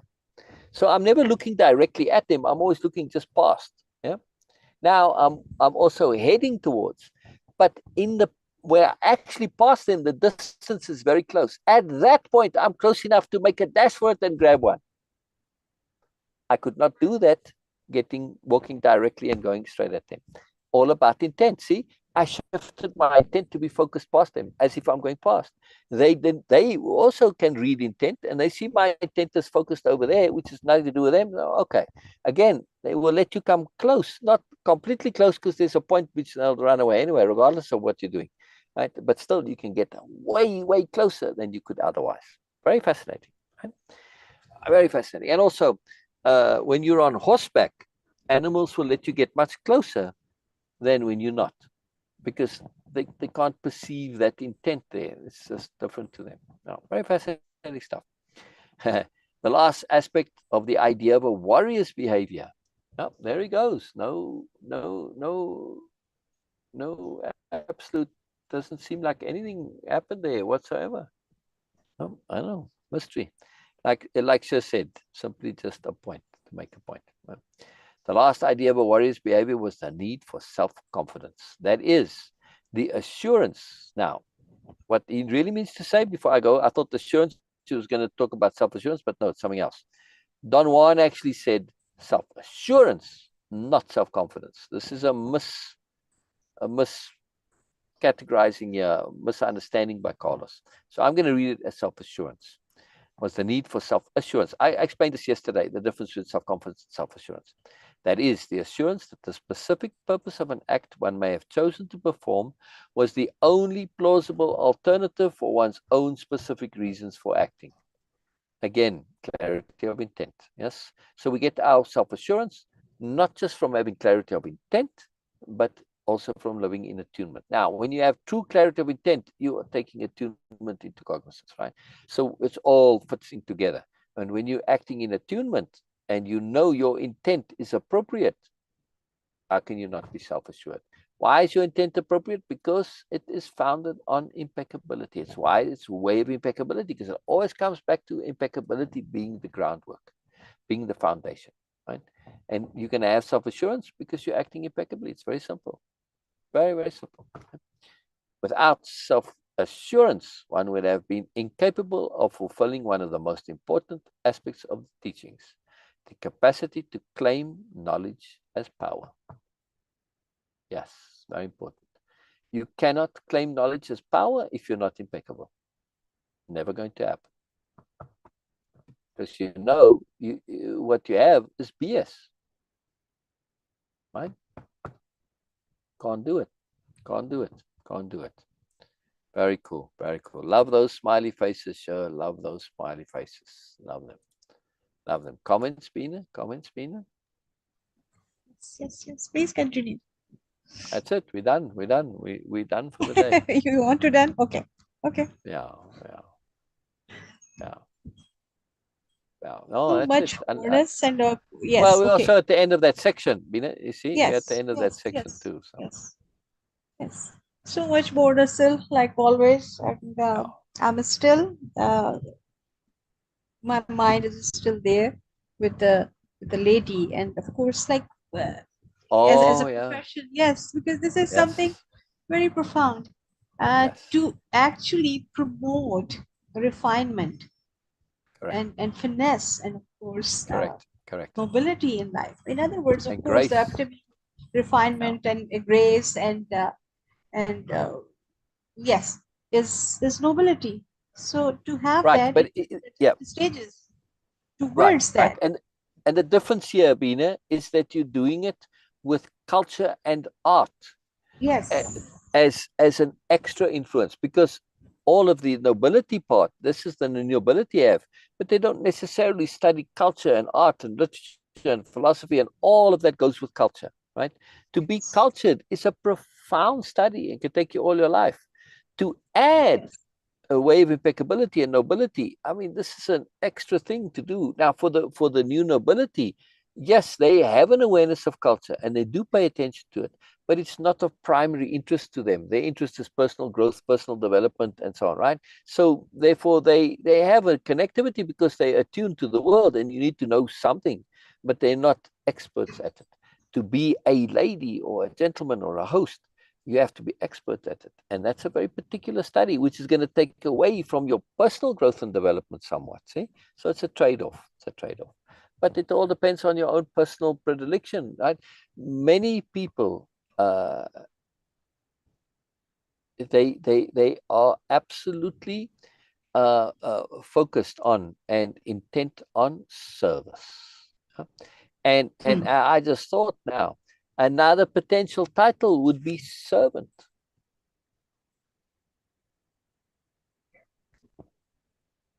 Wow. Servant, yes. Because are you not studying to be the ultimate servant? We tend to think of servant as being at the bottom, but this is service, no, right? Right. Yes. But that's hierarchy thinking, you see? That's hierarchy thinking. Any doctor, anybody who's in being a doctor, right, will tell you, it's about being of service. This is why I'm a doctor. I want to be of service. Yes.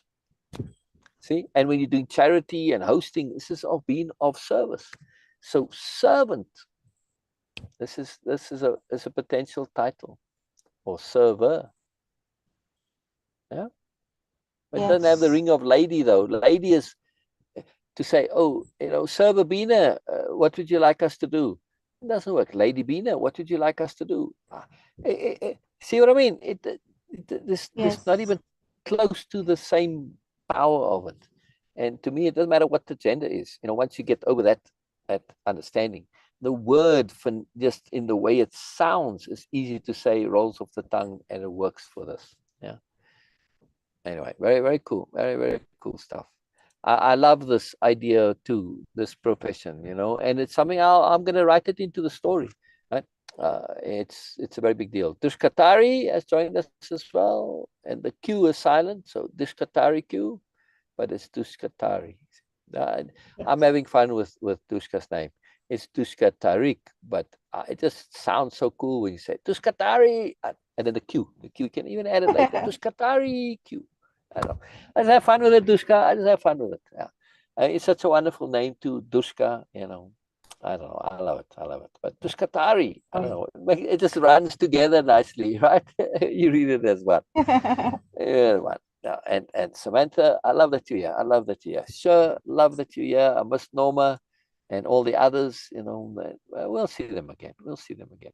All right, brilliant. Yes. Let's end it there. Thank you so much, everyone, for Share joining more on this idea of lady, if you have more to share, as a profession. No, not right now. Again, there are so many things coming up nowadays in discussion, and they all are just going to set because every idea, at least this is what is happening with me, and all used to be still. This is the thing that when I found something new, new in the sense that a new perspective or a new dimension of the old existing perspective, it gives like it really just, I get into the quiet mood like, oh my god, so now, and I don't want to rush.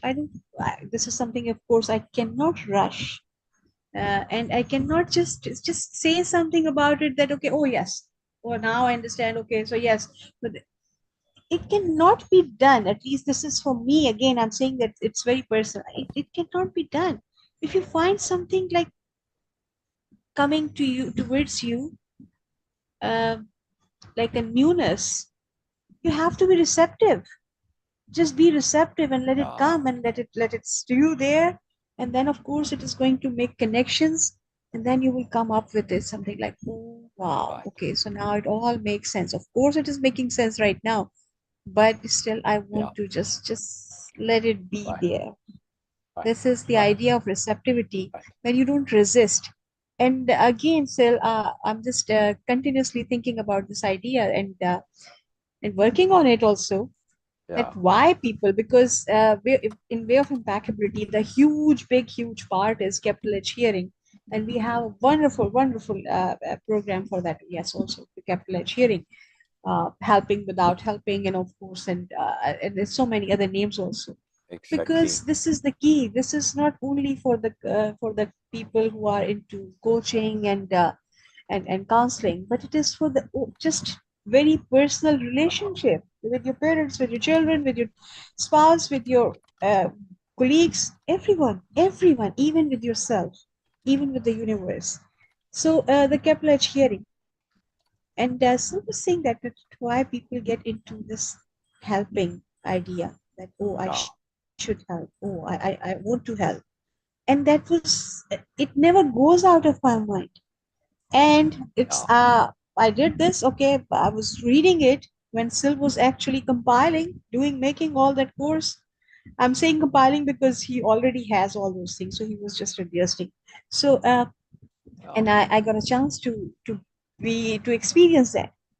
Since then, this idea was just staying in my mind, and now it is making connection that why we get into, I'm including myself into, I'm not in there but anymore, but maybe I was also, I'm not sure, that we get into this mindset that whatever we got something like, oh, a new idea, a new perspective, a new awareness, and then we get this urge to share with others immediately.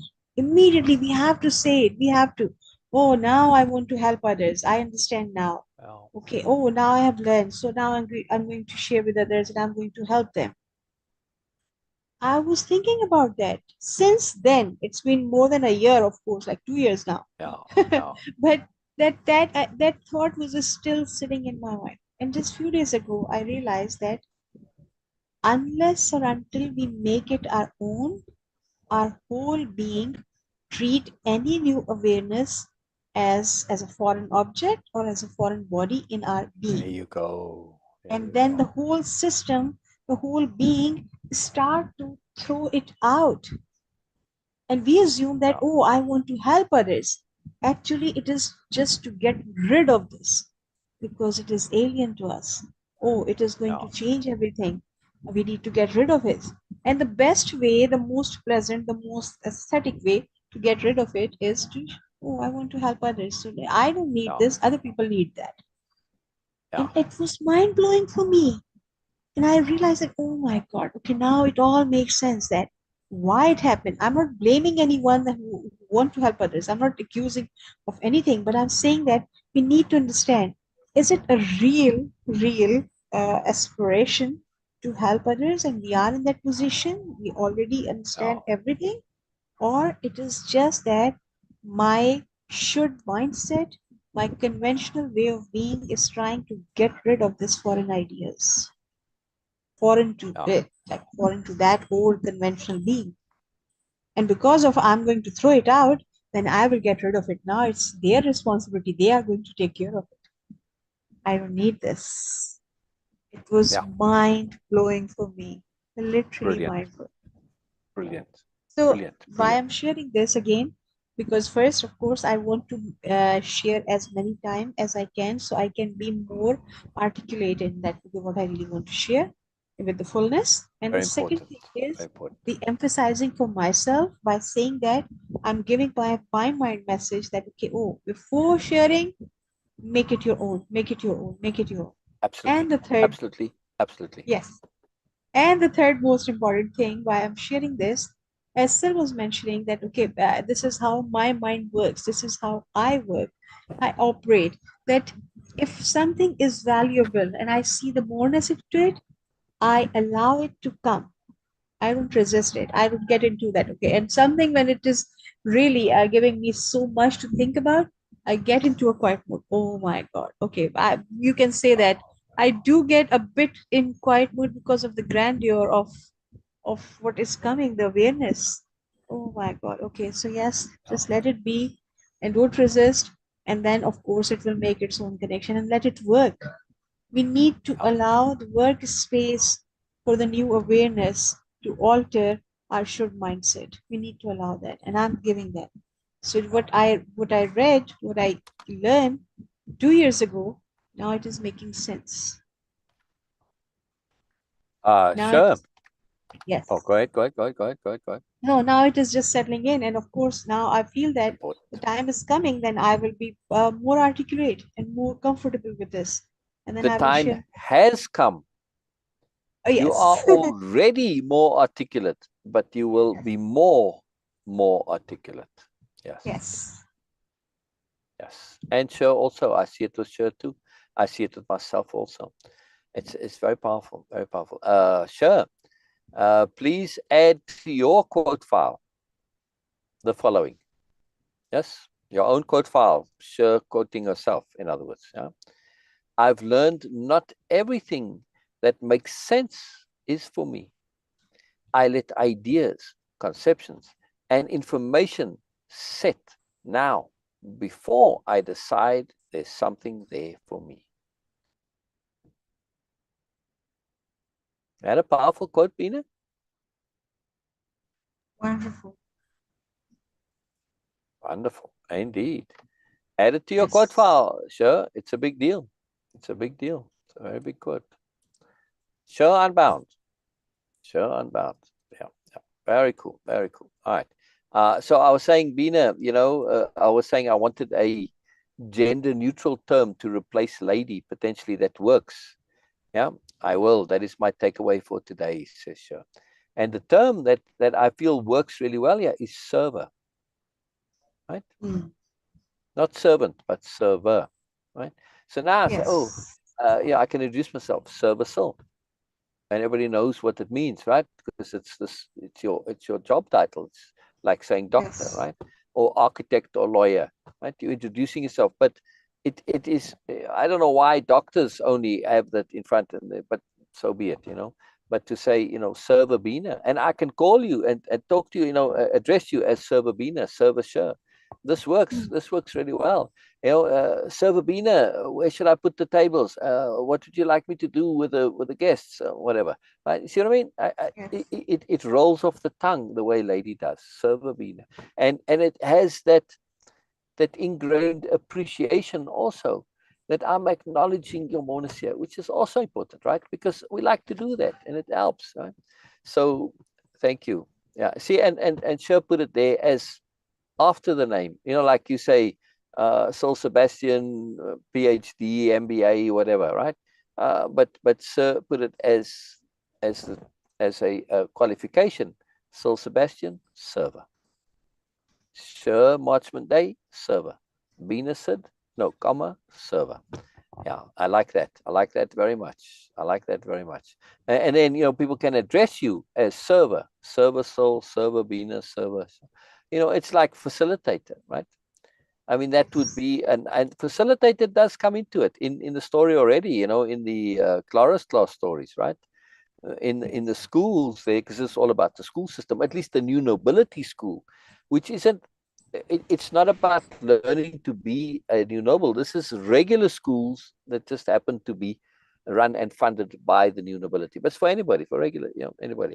And it's not focused on making you into a new noble. No, it's focused on getting you to enable you maximum choice. So you can choose to be whatever you want to be. Right? And it's a school system where play is, it's all about play. Everything is done through play, every single thing. And the teachers, they are called facilitators. So it's facilitator Clara, and that's what the kids call her, facilitator Clara, right? So now you've got facilitator Clara, which is, again, it's something you studied to be, and it's a very big deal. It's not just an ordinary teacher job. There's more to it, right?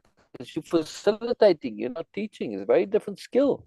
It's a more difficult skill than teaching. Teaching is very simple. You just tell people.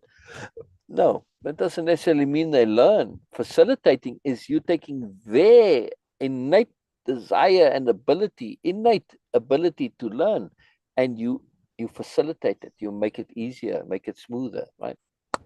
So yeah, server and facilitator. That's it. That's the term. I mean, I'll keep at it. That maybe more will come, but I think server is absolutely appropriate, because you are, when you're being a hostess or a host, or doesn't matter whether it's your own personal party, the host of a wedding, because you know the bride and groom aren't necessarily the host, right? I mean, you may have a professional host of the wedding, yeah, like your that happens sometimes, or some charity function, or you running a charity, or doing all of these different things, right? Are you not in service to the event, to the organization, to the people? Yeah, you are. That's because it's a voluntary thing. Everything is voluntary, and therefore you in service. So server is absolutely the right term. Yeah, I like this. I like this rather than servant. Yeah, server. Yeah, with an O, not an E. It's a different kind of server. Right? Serve all, right? Yeah.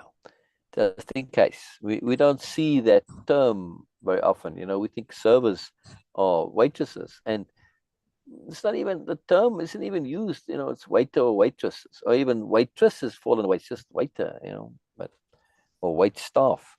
But in some places, they called servers because they didn't want to use that gender specific thing. But I think taking this to its ultimate, you're in service. That's it. You're in service. I love this. I love this idea. Yeah. Yeah. Right, Beena? Yes. I think Sir does too. Anybody else have comments about this? Please let us know.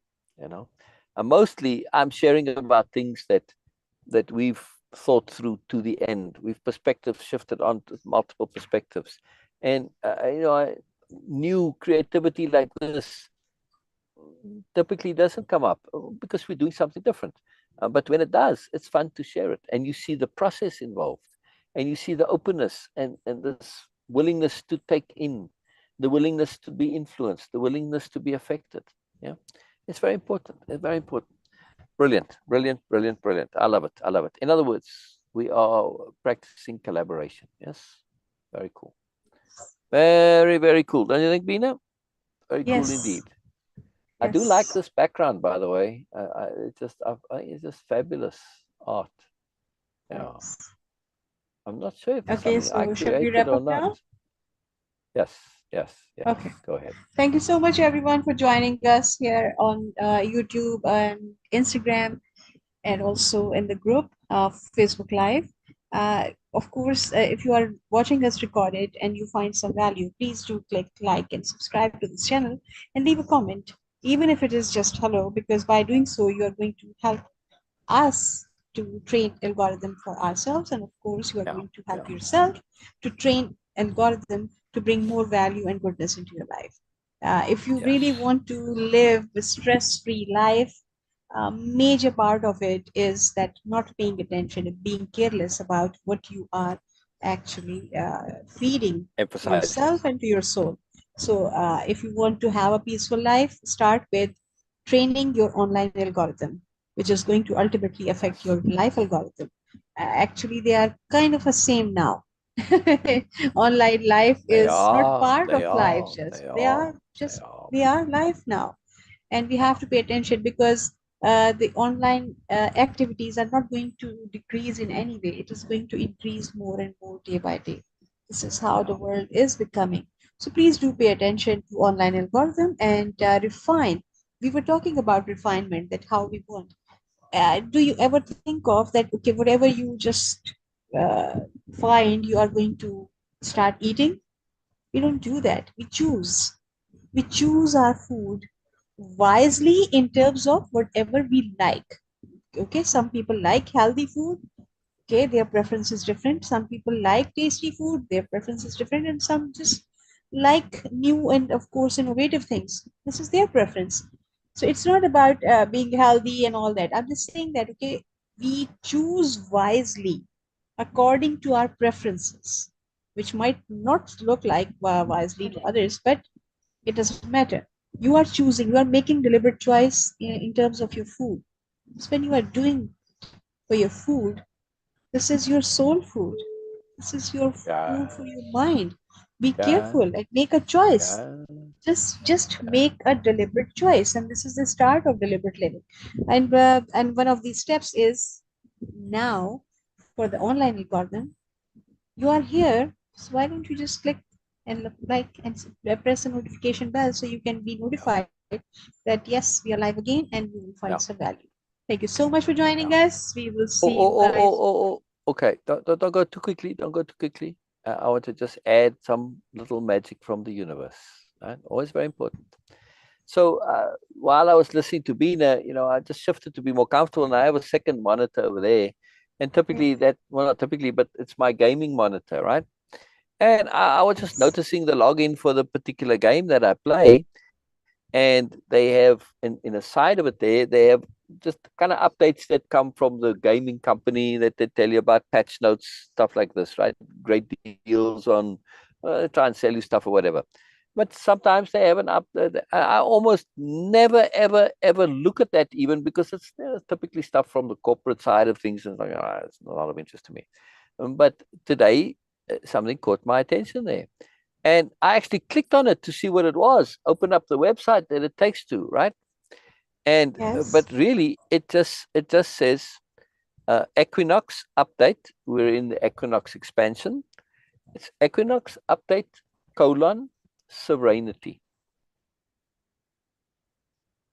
Right? And Capsuleers, New Eden stands at the brink of transformation with the latest sovereignty upgrades, quality of life enhancements and content changes, now live across the cluster. Take this, what I just read there, which is game. Anybody who's playing this game will know what this, right? It has more meaning for them. But let's take it in an abstract sense for somebody who doesn't know this, and apply it to what we were talking about, right? And the intent that I had, the intent of this idea of this profession, and then the name for that profession, the title of it, right? And I wasn't comfortable with lady or gentleman. It didn't sit right, and I was looking for it, right? Now, and also how it fits into the whole Nobelia, because this is part of the Nobelia universe, right? In the agglomeration. And Equinox, first of all. Equinox, the whole world has got to do with equality, equanimity, right? That balance, right? Not having superiority, in other words, correct? So right there, we've got the clue connecting us to what we're doing, because that is the intent of Moreness-Culture, right? It's an alternative to superiority paradigm. And then it said, the very next thing, it says Equinox update. So what I was doing in this job, lady, gentleman, may have baggage, and it also has the gender thing, and equanimity and equality, very different. But when you combine the two, as the new nobility do, and our understanding of both, they use both the terms. When you see an update to this, what I was doing was an update to a profession, and I wasn't comfortable with the gender thing, even though, like Beena says, that.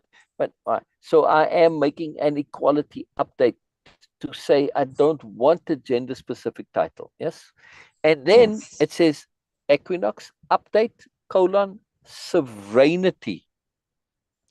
And in that's just the title, right? And then I just dot, and I clicked, and then it says, oh, okay, with the latest sovereignty upgrades. Sovereignty is another term for the old nobility, right? Sovereigns and nobles and that, yeah? So yeah, a sovereignty upgrade. Sovereignty also, it trickles all the way down into the masculine and feminine, and especially misogyny and masculine dominance and all this stuff, right? But you get it in reverse too. Whenever you label something's different through mentality of opposites, you are saying there is a difference, and people automatically say which is better. Yeah. So when you have this, when you have titles that are like that, you get that problem coming into it. Where we made a neutral, all-encompassing title of server, at least it's the best one I have so far. They may come better, but so far I'll be very surprised. I really love that. This is a sovereignty upgrade. Yes. Now, what is the significance of what I'm sharing? I set an intent it came about quite spontaneously, rather. Well, I had it from what I was thinking, and I hadn't finished my thinking yet on this whole idea of this profession, right? But then as we were sharing it, and it came through, and I was sharing and exploring and going further, I continued what I had left off with when I was thinking about this in the last few days. Now, when we get to server, to me, what I shared in this, it's kind of an anomaly. It's not wonderfully anomalous. It's a different category of anomaly. And I call them, as Don Juan says, agreements from the world. Right? We're going to see it later on. It's very magical.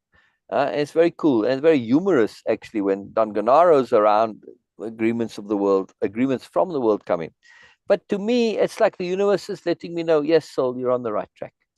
Yes, you're upgrading sovereignty, and you are making an equinox update, which is an update to equality. Equinox, you could take equinox as this kind of a crux or flux of equality. It's not quite there yet, right? So the old Ladian thing was, all right, no, upgrade that, right? Update that and upgrade sovereignty. Just when you put it all together, it's very significant, and it just tells me, yes, you got to the right place. Yes, it's the confirmation. Is that magical, Yes. Beena? Yes. It's incredible to me. Just magic, yeah. When you're paying attention and your mind is set to connect to magic, you notice it. And you might say, wow, you got a fantastic imagination that you could make all that out of that. Maybe so. But it was kind of a dirt to me when you hear the language of the world, the language of the universe, the language of conceptionality. I read that from a conceptual point of view, yes, through language of conceptionality. And it was brilliant. It was so meaningful to me. Fantastic. Confirmation. And it was important. This is an important point to me. It's not just for the story, but it's about the underlying attitude, the underlying mindset, what you propagate, what you are looking to make important. Yeah. And when we shift these type of terms, this is why I don't want to read man of knowledge. I want to read person of knowledge. Yeah. So important. All right. And again, even the term knowledge is problematic. When we understand this, we change those default things that seem simple and they don't seem to matter much in themselves, but when they accumulate, they make a difference. Accumulation of minutiae makes a very big difference. If you don't understand accumulation of minutiae, just look at dust. Yeah, one little grain of dust coming into your house, no matter how spotless your house is, you can't even see it. You can't even notice it. But anybody who's into housekeeping will tell you, well, if those little minutiae, which a dust particle is, it's minute. You can't even see it with your eye, a single one. What we typically see as dust is clusters of dust particles, by the way. So it's the accumulation of minutiae that is an issue to anybody interested in housekeeping, yes? Right, Beena? Yes. So accumulation of minutiae is very important. And culturally, psychologically, philosophically, we absolutely have to be intensely aware of this, because this is what habits are, the accumulation of minutiae that cause a problem. Yeah? Or one of the things with habits. Very cool, very cool. All right, let's end it on this magical note of moreness coming from the universe. Yeah? Yes. Thank you so much, everyone. Thank you so much, Syl. Bye for now. See you guys Bye-bye, tomorrow. bye-bye, bye-bye, everybody. See you tomorrow, yes. Bye-bye, bye-bye, bye-bye.